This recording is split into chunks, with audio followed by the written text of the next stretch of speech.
Tu sais déjà ce que tu dois faire. Et c'est peut-être ça le problème. Parce que parfois, ce n'est pas le manque d'informations qui te bloque. Ce n'est pas parce que tu ne connais pas la solution.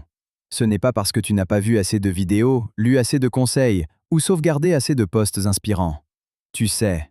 Tu sais que tu devrais dormir plus tôt. Tu sais que tu devrais répondre à ce message. Tu sais que tu devrais ranger cette pièce. Tu sais que tu devrais commencer ce projet. Tu sais que tu devrais avoir cette conversation.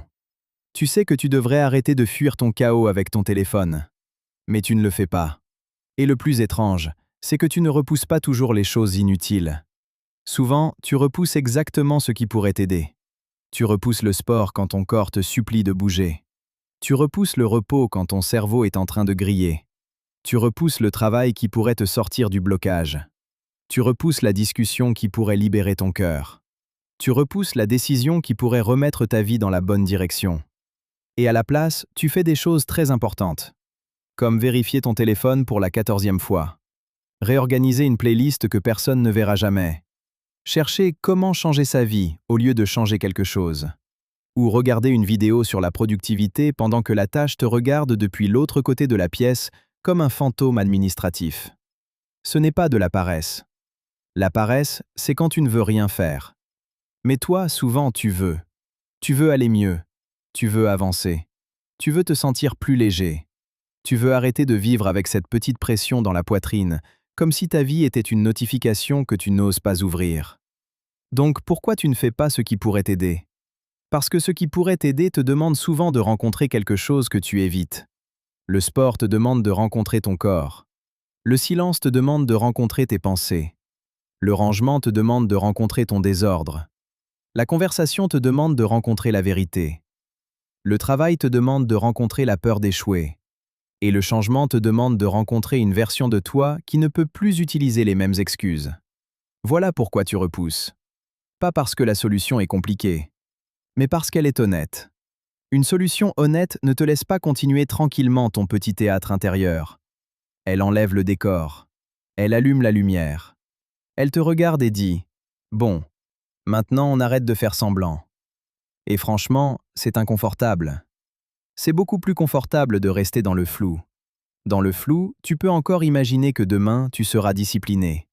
Que lundi, tu deviendras une nouvelle personne. Que quand tu seras moins fatigué, moins stressé, plus motivé, tout deviendra facile. Mais la vraie vie ne commence presque jamais quand tu es prêt. Elle commence quand tu fais un petit geste alors que tu ne l'es pas. Et c'est exactement ce que ton cerveau déteste. Ton cerveau aime les solutions qui restent théoriques. Une solution théorique ne demande aucun effort. Elle est propre, brillante, parfaite. Dans ta tête, tu peux devenir quelqu'un de discipliné sans avoir à fermer l'application. Tu peux imaginer une vie organisée sans toucher à la pile de vêtements. Mais une vraie solution, elle est moins romantique. Elle ressemble à ouvrir le document, à mettre tes chaussures, à envoyer le message, à jeter les vieux papiers, à dire « on doit parler », à poser ton téléphone alors que ton cerveau crie comme un enfant privé de dessin animé. Et là, tu comprends une chose. Ce n'est pas la tâche qui fait peur. C'est ce que la tâche confirme. Si tu commences, tu ne peux plus dire « je n'ai pas encore essayé ». Si tu demandes de l'aide, tu ne peux plus prétendre que tout va bien. Si tu fais le premier pas, tu ne peux plus rester confortablement dans l'identité de quelqu'un qui va bientôt changer. Parce que commencer détruit une excuse. Et parfois, on est plus attaché à nos excuses qu'à notre propre paix. Pas parce qu'on les aime, mais parce qu'elles nous protègent. Une excuse, c'est une petite couverture mentale. Elle ne te garde pas vraiment au chaud, mais elle te donne l'impression de ne pas être complètement exposé. Je n'ai pas le temps. Je suis trop fatigué. Ce n'est pas le bon moment. Je dois d'abord mieux comprendre. Je commencerai quand tout sera clair. Et parfois, oui, ces raisons sont vraies. Mais parfois, elles sont juste des gardes du corps devant la porte du changement. Elles ne te protègent pas du danger. Elles te protègent de l'inconfort. Et le problème, c'est que l'inconfort que tu évites maintenant devient souvent la douleur dans laquelle tu vis plus tard. Tu évites 10 minutes de rangement et tu vis 3 semaines dans un environnement qui te pèse. Tu évites une conversation difficile et tu vis des mois avec une tension silencieuse. Tu évites 1 heure de travail et tu portes toute la journée la culpabilité de ne pas avoir commencé. Tu évites de regarder la vérité et la vérité finit par s'installer dans ta vie comme un colocataire toxique. Donc la question n'est pas « comment ne plus jamais ressentir d'inconfort ?» La question est « quel inconfort est-ce que je choisis ?» L'inconfort court d'agir, ou l'inconfort long de continuer à fuir. Parce qu'il y aura de l'inconfort dans les deux cas. Faire la chose est inconfortable. Ne pas faire la chose est aussi inconfortable. La différence, c'est que l'un construit quelque chose. L'autre te consume lentement en arrière-plan. Et non, tu n'as pas besoin de transformer toute ta vie aujourd'hui. C'est souvent une autre ruse de ton cerveau. Rendre le changement tellement énorme que tu peux justifier de ne pas commencer. Tu veux réparer toute ta vie, donc tu ne ranges même pas ton bureau.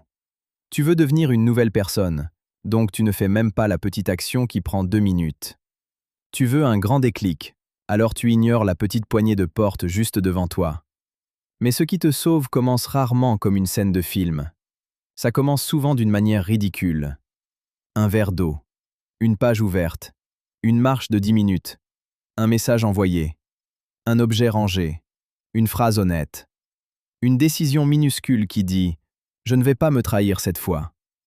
C'est petit, mais ce n'est pas rien. Parce que chaque fois que tu fais une chose que tu évitais, tu récupères un morceau de confiance en toi. Pas une confiance spectaculaire, une confiance plus simple. La confiance de savoir que tu peux te parler et te croire. Que quand tu dis « je vais le faire », ce n'est pas juste une phrase décorative. Que tu n'as pas besoin d'attendre une version parfaite de toi pour poser une action utile. Et c'est ça qui change tout.